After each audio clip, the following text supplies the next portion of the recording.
and welcome to the Modernize or Die podcast. This is episode 233. It is May 20th, 2025. My name is Eric Peterson, and I am joined today by Daniel Garcia. How you doing, Daniel? I am doing great. How are you? I'm doing pretty okay. My voice sounds weird. It has since karaoke into the box. That must have been it, right? Well, you killed it at karaoke into the box, so I don't know. Well, thank you for that. I couldn't do it anymore, so here's hoping it gets back quick. You got time. There's 11 and a half months till next into the box. You can get back into karaoke shape. Sounds good. All right, let's jump into some Ortus news. QB version 12 and 12.1 have been released. Wow, one after the other, huh? One after the other, yeah. 12, and it wasn't a bug fix. It was actually a legit new feature. 12 had a whole bunch of cleanup and some major breaking changes we've been looking to do for a while, but also has things like Derby as a supported grammar, running queries without a table, the support for the for clause in SQL Server, so they can return things as JSON or XML. And then in 12.1, we added a feature to detect valid query params. So in QB, you can pass a value, but you can also pass a query param struct like you would to CF query param. And I was helping somebody debug an issue where they were getting some weird behavior in QB, and what it turned out was they had passed a struct that they had meant to serialize to JSON as the value, and QB was just like, what is this? And so now QB will check the structs you pass in and make sure that only the keys that are valid for query params exist. And if they don't, it will give you a nice little error message that says, hey, you probably meant to serialize this. Nice. So that's 12 and 12.1. There are breaking changes, but honestly, check out the docs. You probably want to change anything if you've been running with the defaults since, I think, version 9. It was mostly dropping some settings that we don't need anymore. So next up, into the box 2025 videos are coming to CFCasts in June. I don't have an exact date, but we were told by our marketing team that they are going to be in June. So very excited about that. I know there's a lot of sessions I couldn't make because I was, doing this and that and whatever else. And so I'm very excited to get them up there so I can start watching some of them as well. Yes, I do believe, looking at what our marketing team said, they said the first week of June. So the first week. See, I was giving them a grace period on it just in case. And I'm nailing them to those dates. Is still June. So you heard it here. Now our marketing team's going to make it happen. Uh-oh. I don't know if I want to upset our marketing team, Eric. They do all the graphics for all the shows, and you're like, why do I look so weird? I don't know. All right. A reminder, this came out at Into the Box, but Passkeys are available as an option for you on your ForgeBox account. You can log in and go add a passkey to your account today. And it is, well, I'm a little biased because I implemented it, but it is the right way passkeys should be used, which is that when you come to log in and you have a passkey, it just prompts you, lets you scan your fingerprint, show your face, whatever you're using for that, and you're in. So actually, in 30 seconds. Well, I was just thinking, 30 seconds or less, can you tell us what passkeys are, just in case somebody's watching this and they don't quite know what you mean? Yeah, you've probably seen them pop up on even some of the bigger websites. Google's pushing them a lot right now. GitHub has some. The idea is to use public private key encryption instead of passwords, but it's all handled by your platform, usually your mobile phone, Android, iOS. You can also use password managers. I prefer 1Password, but a way to not have to remember your passwords, but also avoid phishing attacks, password reuse, secure all the way around. There's some growing pains as websites decide how they want to use passkeys. As I was complaining, I have one website I use that has me enter my username, enter my password, and then asks me for a passkey as the second form, like the two-factor auth, which drives me nuts because I think it's overkill, but that's okay. Like everyone's figuring out. Double security must be like the government website, double security. Yeah, it's not that important. So it's your like grocery rewards card or something. Yeah, it's something like that. Yeah. But yeah, you can go add it to ForgeBox now. Nice. So this episode is sponsored by Ortus Cloud Servers. For Ortus Solutions, you can do BoxLang and CommandBox servers available on AWS and Azure. Azure. I've heard both ways. I've always said Azure, but I don't have any proof. But yeah, you could choose Ubuntu. I've heard both ways there as well. Or Windows-based servers. Serverless deployments available for BoxLang, only one way to say that. Go to the website, ordersolutions.com/product/cloud-servers, and we'll get the link there in the chat. If you want to get your product or service in front of our wondering, BoxLang and CFO audience, reach out to us on our website. Yeah, that meant to say wonderful. Sometimes, I try and like improv, but sometimes I'm just like Ron Burgundy and I just read what's on the prompt, and I need to be better about that. Speaking of BoxLang, we got some news about BoxLang this week. Let's jump into that. Sure. First one, we got a blog post here from our BoxLang evangelist, Raymond Camden, about parsing Markdown in BoxLang Take 3. He promises that this would be his last post this month on it.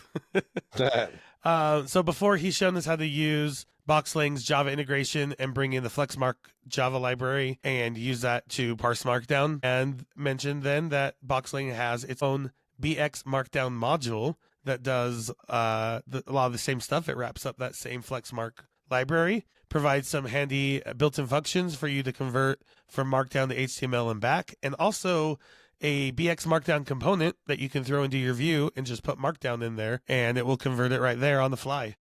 Nice. And why would anybody want to use Markdown versus traditional HTML? It's just easier to look at as a human, really, right? Less syntax. Like when you're writing a blog post, it looks more like text rather than Markdown. Sure. Well, now you're confusing people because it is Markdown. You mean markup? Fair. Markup is what I meant. That's fair. Thank you. Eric's getting over a cold, and I am unfairly teasing him. So my apologies. You're all good.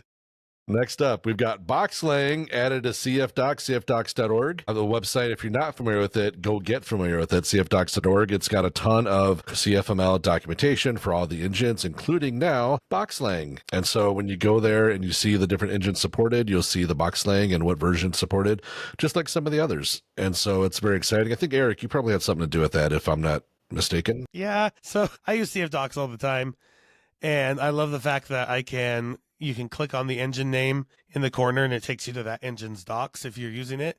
And I'm like, well, BoxLang needs to be here.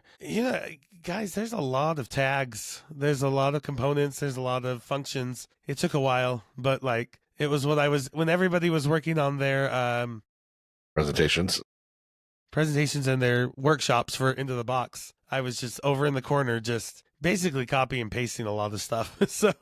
But we got it out there. Not only does it include links, but you can also see some compatibility information. For instance, if you would go to the serialized JSON, those of you in the know that we renamed that in BoxLang so it fit the pattern of noun verb to JSON serialize. So there's a little note that it's being transpiled for you. So great. Anyway, and that is a it's all over the place. And that is an open source community website. Anybody can contribute. Pete Freitag put it all together, and lots of people are out there contributing to it, and you can too. But it's a great resource. I use it all the time because who can remember every little argument for every function everywhere? Not me. Also, as you said, shout out to Pete. He helped me get it up and get the images needed to make the nice little cards when you put it on, and it shows BoxLang on it, supported if it is. So thank you, Pete, for the great website and helping me get this out there. Nice. Okay, we have a new Boxlang module. It was mentioned at the webinar last week, which, if you didn't see that, is live on not live, it is up on our YouTube. You can go watch that webinar with Jacob and Brad and Luis. It is the Boxlang SQLite module. If you would like to use SQLite in your application, you can add that module and point it at a file. It will create that file as a database, or you can even tell it to create a in-memory database and just run everything in memory. That's kind of a trick I like to use in testing sometimes. So the Boxlang SQLite module available now. Nice. I'm actually trying to find the link really quick for the, that was last week, right? The webinar? Yep. It was. Man, go on down a rabbit hole. Well, while you go down the rabbit hole, let me push us forward.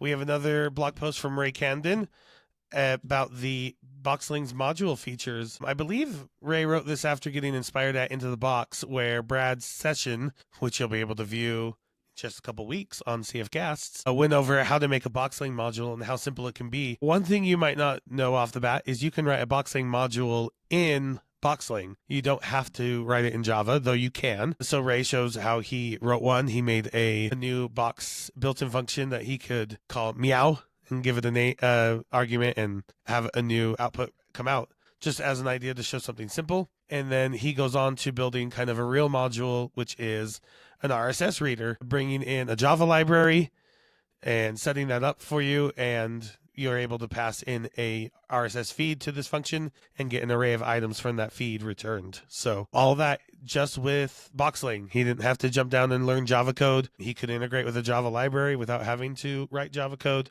All great things that are possible inside BoxLang. So another exciting news, Boxlang 1.1.0 has been released. It sounds boring. Eric put boring. I said it sounds exciting, but it's bug fixes and improvements, which some people might be like, okay, thank you. But the idea was to do the joke like every mobile app just says bug fixes and improvements, bug fixes and improvements. That was the joke. We have the changelog and we'll put it in. There are great bug fixes and improvements, and if it's a bug that you ran into, you definitely care about it. But there's no like eye-catching features this week, but that's okay. That's fair. That is fair. All right. We wanted to take a section of each of these podcasts and do kind of a Boxlang FAQ. You know, it's a new engine. There's lots of new questions coming out there. And so we thought we'd address them here on the podcast for you all. If you do have your questions, please send them in to us at podcast@ordersolutions.com. So let's go to the question this week, which is Boxlang a paid engine like Adobe ColdFusion? Ooh, can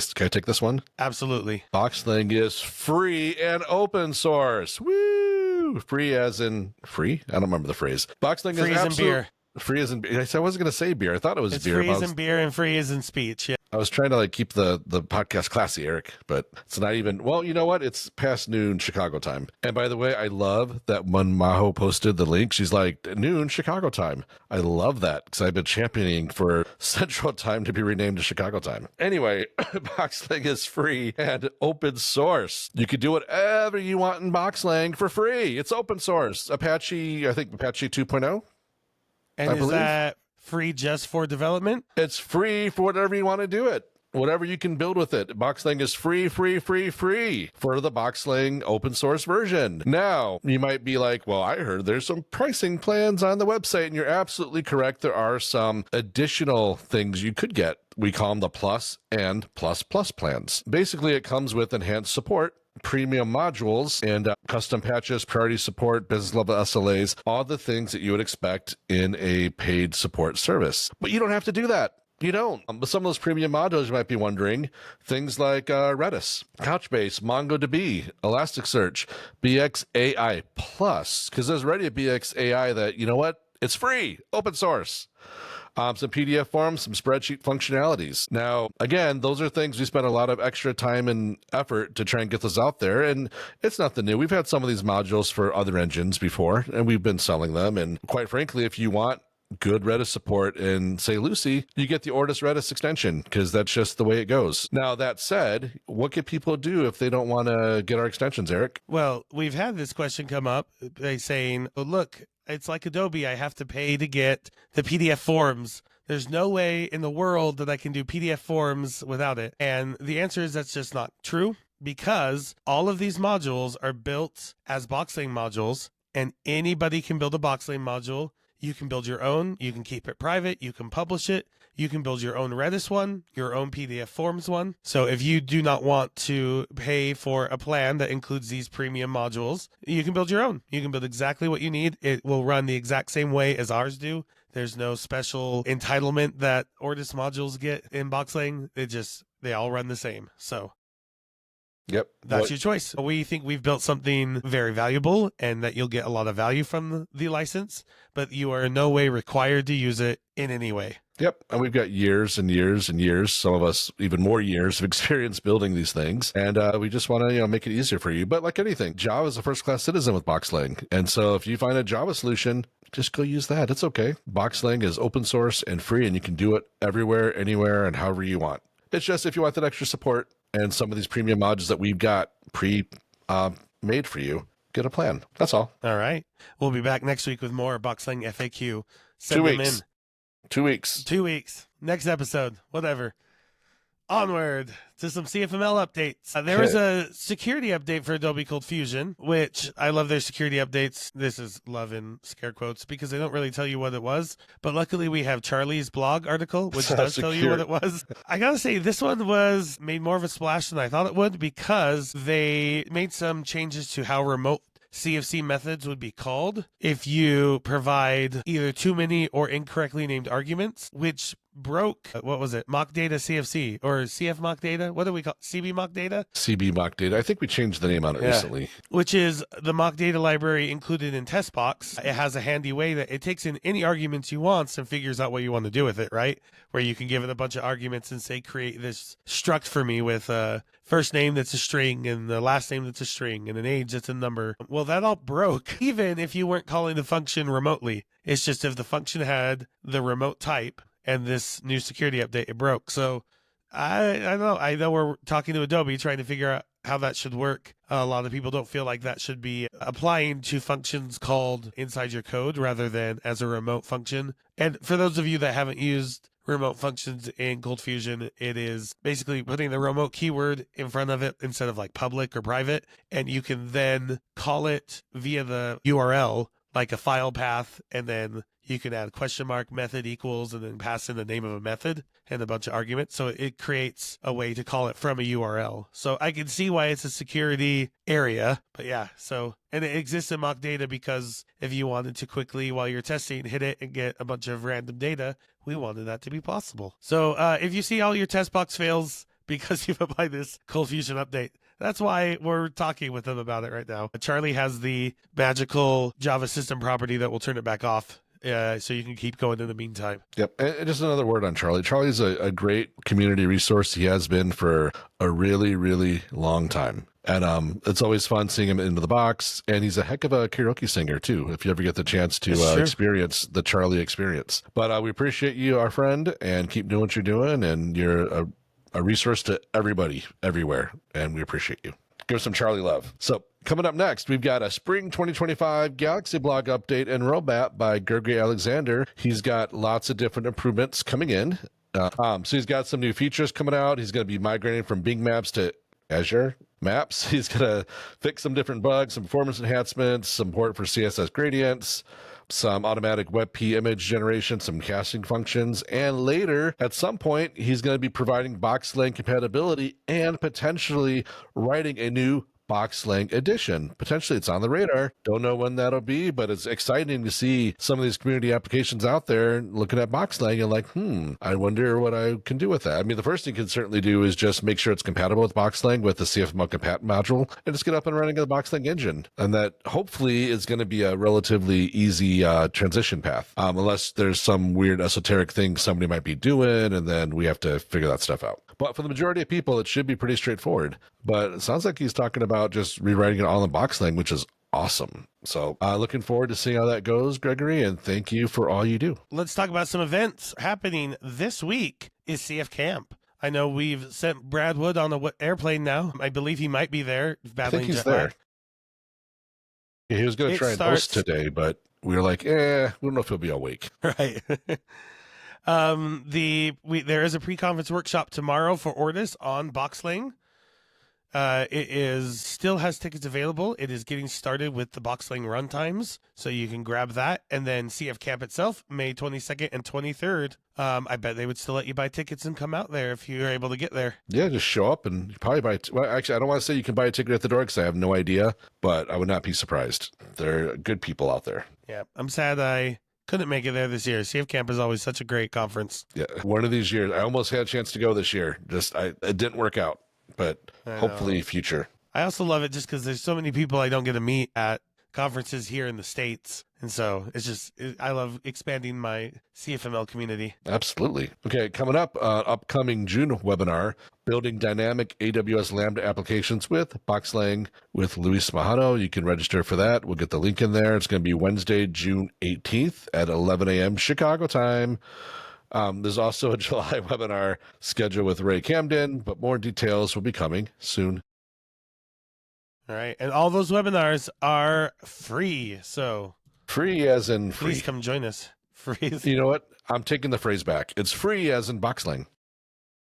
There you go. That's what I'm going to say from now on. Free as in BoxLang. I imagine with the AWS Lambda applications of BoxLang, that might be related to what Luis did at Into the Box. And so if you missed it Into the Box, you can certainly go and you subscribe. You can go and get the videos at CFCasts. I'm sorry, if you attended Into the Box and missed a session, get it from CFCasts. Eventually, it'll be for probably all subscribers. I don't know when that'll be, though. But or you just go to the webinar and check it out. Yeah. It's some cool, neat stuff. with Lambda. If we follow how we've done the Into the Box videos in the past, yes, attendees will all get it for free. Subscribers, you'll need to wait until usually the end of the year, or you can pay for the premium series and have it right away. Yep. So when we get some of those dates, we can announce them, but yep.